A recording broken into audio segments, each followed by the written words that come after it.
గణతంత్ర దినోత్సవ వేడుకలకు ఫ్రాన్స్ అధ్యక్షుడు ఇమాన్యుయల్ మాక్రాన్ ముఖ్య అతిథిగా హాజరు కానున్నారు. 2 రోజుల పాటు ఆయన భారత్ లో పర్యటిస్తారు. ఇందులో భాగంగా ఇవాళ మాక్రాన్ జైపూర్ విమానాశ్రయానికి చేరుకుంటారు. ఆయనకు భారత ప్రధాని నరేంద్ర మోదీ అధికారులు ఘనంగా స్వాగతం పలకబోతున్నారు. మోదీతో కలిసి మాక్రాన్ జైపూర్లోని పలు పర్యాటక ప్రదేశాలను సందర్శిస్తారు.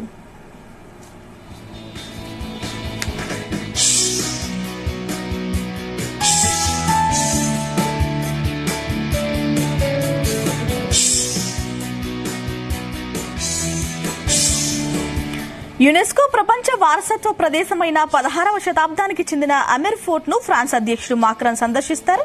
ఆ తర్వాత ఇద్దరు నేతలు ట్రిపోలియా గేట్ కు కాలినడకన వెళ్తారు.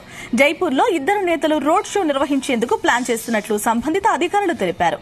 అనంతరం రాత్రికి ఢిల్లీకి చేరుకోబోతున్నారు మాక్రాన్. రేపు రిపబ్లిక్ డే పరేడ్ లో ముఖ్య అతిథిగా పాల్గొంటారు. ఆ తర్వాత రాష్ట్రపతి భవన్ లో ఎట్ హోమ్ కార్యక్రమంలో పాల్గొంటారు. ఈ 2 రోజుల పర్యటనలో భారత్ తో ఇమాన్యుయల్ మాక్రాన్ భారత్ లో పలు ఒప్పందాలు చేసుకోనున్నారు. ముఖ్యంగా రక్షణ, భద్రత, క్లీన్ ఎనర్జీ, వాణిజ్యం, పెట్టుబడులు, కొత్త సాంకేతిక రంగాల్లో ఒప్పందాలు చేసుకోబోతున్నట్లు సమాచారం.